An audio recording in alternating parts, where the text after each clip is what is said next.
our next topic should be language model. Most of the time I use the Google's introduction to language model, but I found two very useful resources for you, which talks about what is word embedded. Okay, and unfortunately, one of them is English and the other is Chinese, but the content is exactly the same. You can try to take a look at these articles. So basically, as we mentioned before in previous class, okay, when we talk about how to deal with sequence data, right?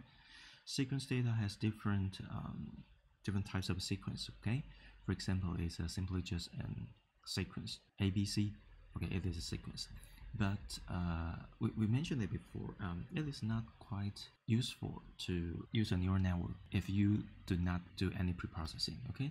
So let's take a look at, so we mentioned it before, but I would like to revisit it. So if you have a sequence, if you have a data and it is a sequence, so maybe your data looks like this one. That is your first data, right? That is your first data.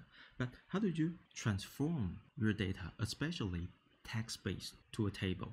Because we always use this table to explain different algorithms, right?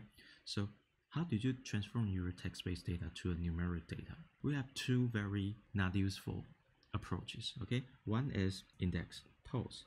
Pos stands for position, okay? If I like to transfer text-based the sequence data to a table, position number one is A, okay? Maybe I can encode A by using a number, right? For example, A is 1, B is 2, C is 3, D is 4, A is 1, C 3, B is 2, something like that. So that I can simply just encode the original text-based sequence to a numeric data. So I simply just write 1, 1, something like that. If I have another sequence, which is also composed by A, B, C, D, I can use the same way. However, but sequence data is not always that simple. For example, because it is sequence data, all right? So you have to spend some time to observe what event or what item has been observed by your monitor. So you know, okay, the first one is A, and then you wait. Okay, the second one is A. The third one is B, C, D, F, G, something like that. But always, okay, if I have a monitor to observe different event, okay, event-based data, there's always some noises. For example, if you have a sequence, okay, and there's a noises right here, now this F. D is the fifth event you observed. A is the sixth event you observed. But if you observe certain noises, or if some noises just happen, some event just happen between D and A, means that it's F. So all the rest of the event will have to shift one position. So the F will be the sixth one, A will be the seventh one, C will be the sixth one. And as we know, if we design a neural network, position 1, position 2, position 3 as the input, and we do some neural networks right here, okay? No matter what kind of Y we like to do. You know, if there is a noise or there is an event which is in somewhere that you don't want it being observed, neural network, the input neural network is sensitive to the input index, right? So all the rest of the A, C, B, C, A will shift to next neuron. So maybe that is not what we want. So we mentioned it before. So such kind of encoding approach, okay, use the position. Okay, if the position is not fixed, if there's some possible event may change your position, may shift your position, may rotate your position, something like that, you should not use such kind of encoding. OK， 中文再说一次哦，如果你的序列资料它是有顺序性的，而且它的顺序性跟它的位置是很有关系的，所以有可能你在观察你的事件的时候，比如说你多了一个 F 在 D 跟 A 中间。那这样 A 就必须往后移一格，你这样子这个新的 noise 跑进来之后，那因为 neuron 在接收那个 P 的时候啊，它其实对位置是敏感的，对吧 ？input 的第6个跟第5个就是不一样了。你要知道，在原本的 neural network 里面，其实原本的每个 column 啊，比如说你的身高、你的体重、你的薪水，它们应该都是 independent variable 嘛，所以你的输入就是跟说哦，这是 weight，所以它是对应到 neuron 1。这个是体重这是身高，就对应到 neuron 三这样子。可是如果你用位置来定义 neuron 的话，它会非常的危险就不适合这样子做。So that is not quite feasible to encode sequence data by using its position and use this position as the input of your neural network. That is not quite feasible. Okay, so the next approach we talk about is n-gram and one-hot. I think we talked about before. Okay, so basically you still create a table like that. However, features you use is not the position. It's not the position. Feature you use is exactly what kind of event you can observe in your system. So for example, that is A, B, C, and D. Okay, there are several different ways to fill in this table. Okay, for example, you can use count, frequency count. In this sequence, okay, we can see that there are 4 A's. So we write 4 right here. There are 2 B's, 2 C, and 2 D. So that's how we describe this sequence. However, you know that we mentioned it before, the relation between different events you observed, especially the ordered relationship, disappear. Right? We simply just count how many times you observe this event in the entire sequence. So if possible, there's another way. You want to keep its neighbor relationship. So basically, you can try to find out how many different neighbors relation in their entire dataset. For example, we have AA, we have AB, we have BC, CD, DA, BD, DC, CA, and you can keep just working on it. Okay, how many AA in sequence number 1? 1. How many AB? We can see that there are 2 ABs right here. How many BC? I believe that something like. So you can use n-gram features and try to figure out how do you present text-based sequence data by using numeric table. And of course, you can use one-hot. One-hot simply just means, okay, if the count right here is not 0, you can simply just use 1.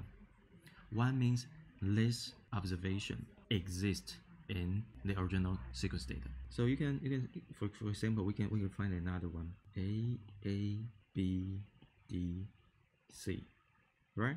So if you count it in this way, AA, AB, BC, 0, 0, BD, DC, CA, something like that. Of course, it is much better than simply just count how many items in your sequence. It is a little bit better. But however, sometimes we don't think it is good enough. I would like to convert, we say transform, okay, transform from text-based data into numeric data. Is there any better way? So especially from the perspective of using the neural network technique. Yes. So I think the first things we might talk about is word embeddings. So that means the sequence we talk about right here is English words. They are viewed as tokens, right? Events. In a sentence, there are several different words, and there are several sentences. We combine different sentences into paragraphs. So that's still sequence data. If we would try to deal with the data which is words, sentence data, of course you can use the one-gram, n-gram ways. You can use the count ways to describe a paragraph by using the word count, by using the n-gram word count. But it is not that efficient. So we'll have to introduce how do we use a neural network to represent a word, a sentence, or even a paragraph. You can take a look at this link. Okay, it shows a trend model of course by Google. So every dot right here is a word.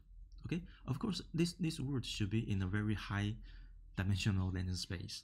Okay, and we can see that there are different relation between each dot. And right here, can you see the left hand side? Because it is a very high dimension space, so it draws these words, okay, these words, 10K words, okay, by using PCA. So it has dimension reduction to into U3 dimension to represent the relationship between words and those words are already embedded by using the word to vector, which is a technique used by these these pages. Okay, so that we can see that what exactly the output. So basically, you can view it as a model. So you input a word to this model, and this model will output a very high dimensional data space. And this data space will be all numeric data, and this data represent this input word. So what exactly this relationship does? Okay, so maybe we can see just two dimension, okay, by using PCA. So let's simply just select two words. If you take a look at this value, okay, maybe you can see this one. It says originally this data space is quite high, right? It's quite big, but we use PCA to map it into a 2D surface, and this 2D surface only describe 6.3% of variance, and I believe you know what it exactly means. It is a very, very low variance, right? If we use 3 dimension, it only describes 8.5% variance. So that means this 2D projection is not quite well. So let's try another kind of dimension reduction. Let's try to see if we can find some relationship between different points.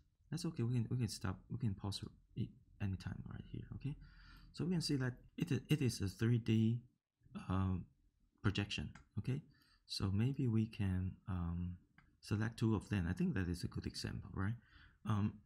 In this example, okay, you can see that this dot stands for AID, right? Which means help, right? And that is assist, which also means help, right? So basically, those models, they are trying to do something that if originally their semantic meaning of the input words is similar, and then after we do such kind of model, this model is called word to vec. After we do such kind of word to vec model, the model will output a high dimensional numeric vector, and if the semantic meaning of the original word is similar, then the output numeric vectors in the latent space should be close to the word which has similar semantic meanings. That is exactly this model trying to do. Okay, you can try it by yourself. Okay, but as I mentioned before, because it is only it is just a projection. So sometimes the variance is not quite clear. So sometimes even if 2 points they overlap with each other, but maybe because in this 3D dimension space they are overlapped to each other, but in the original latent space, which is a very high dimension, they are far away. But we have only 3D projection to observe those data points. So maybe sometimes they do not have similar semantic meanings. Okay, but theoretically, in the high dimensional latent space, close data point in the latent space will have the similar semantic meanings in the original word space. Okay, try to play with this figure. Okay, yeah, sometimes you can find very interesting things right here. Okay, so we're trying to do such kind of model, try to convert word to numeric data. So that is called word embedding. So we like to represent text as numbers. So sometimes we use this word called vectorized. Okay, so I think we mentioned it before, right? We have a one-hot encoding approach. So you can build up your own dictionary. You have several documents, and you simply just count how many different words has been used in those documents. For example, you have 1,000 words. So you can create a vector with 1,000 dimension, and each dimension specify, okay, this word. For example, it has 5 different words in its dictionary. So this word, the, okay, it represents as 00001. So it's very simple, straightforward one-hot encoding. But that is not good enough, because for this one-hot encoding, basically the dimension of the vector you use is exactly the same how many vocabulary in your dictionary, right? So it's right here. the vector with the length equal to the size of your vocabulary. So if you have 1,000 words or 10,000, even 100,000 words, your vector will be very, very large. It is very inconvenient to do the further, for example, a classification or a clustering. So usually that is the basic, but we don't use it in this way, right? So you encode each word with a unique number. For example, I can use 5 to represent the, use 1 to represent cat, use 4 to represent SAT, set. But still, as we mentioned before, after we have such kind of encoding, we will have to apply different machine learning or neural network algorithm. Those algorithms are basically add, abstract, subtract, right? Times or some nonlinear relationship, right? We have different mathematical tools to formulate different machine learning algorithms. What exactly is 1, 1, add 1, right? 1 add 5. That is 6, right? Cat is 1, the is 5. But if we have some other machine learning algorithm, they do add. But what exactly means add? A cat add to the. It is a little bit not make sense, right? So basically, we would like to use even more better ways to represent text. Okay. So word embedding will give us an efficient, okay, dense representation. Dense representation means if I have 1,000 word, 10,000 word, or 100,000 words, I don't have to create a vector which has 1,000 dimension, 10,000 dimension, 100,000 dimension. So we would like to have a dense representation.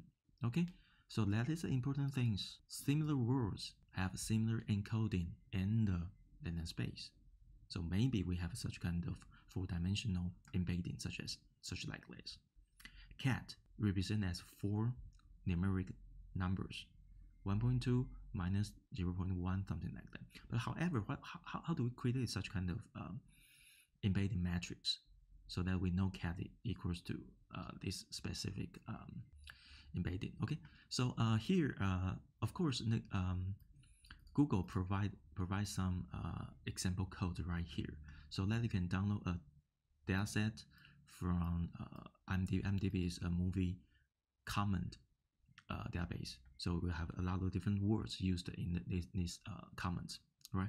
So, however, in this document, it only tells you, let me see where it is, right here, just simply right here, because Keras TensorFlow already deal with all the other things. So from the perspective of using it, you simply just create a new layer in front of your neural network or in front of all the other machine learning or neural network algorithms. Okay, the only thing you have to do is to create a new embedding layer and prepare the documents, the words you would like to use. So this embedding layer will automatically create such kind of right here, such kind of embedding for all of your words used in your training data. So so I think we should take a look at this one. Okay, so 1,005 means embed a 1,000 word vocabulary into 5 dimensions. That is simple, very, very simple. The only thing you have to do is this. Of course, there are some preparatory things you have to do. If your data is not clean, for example, you collect your data from a web page, you collect your data from some text-based database. Okay, we will talk about how to what is the theory behind this embedding layer. But actually, if you really only need to use it, okay, you can simply just use one line right here. It will deal with all the other things. Okay, so you have a 1,000 word vocabulary. So basically, it will count how many words in your training data. If your training data is more than 1,000 words, it will try to pick top 1,000 words which is used more frequently, and discard all the other words. So you have to define your dimension. You have to decide how many words you would like to use in your dictionary. So that is, and after that, okay, so you can create whatever model you like. So that is a sequential model, right? That's a sequential model. So for example, you have a polling layer, you have a dense layer, you have a dense layer right here. But before that, you can use embedding layer. Okay, and in this example, we have 1,000 vocabulary, 10,000 vocabulary size, and each vocabulary was embedded into 16 dimension. And the 16 dimension result will be fed into a polling layer, and then a dense layer and dense layer. And I believe this example is a classification example, so it has only one output value, which is either 1 or 0. Okay, basically, I think this example is about movie comment, right? It's about movie comment. So it is a classification problem. You input a lot of comments, okay, as your training data, and the target is this comment positive or negative? Because the database will specify it is a positive comment or it is a negative comment. So basically, when you input some other testing text, your model, which is right here, right? Your model is right here. First, it will try to embed your text, which is your comment, your new comment, and then do polling, do dense, and the last output value will be close to 0 or 1, which represent it is a positive comment or it is a negative comment. So if you're interested, please just copy the code right here, okay, and try to feel how it works. Okay, so that is embedding.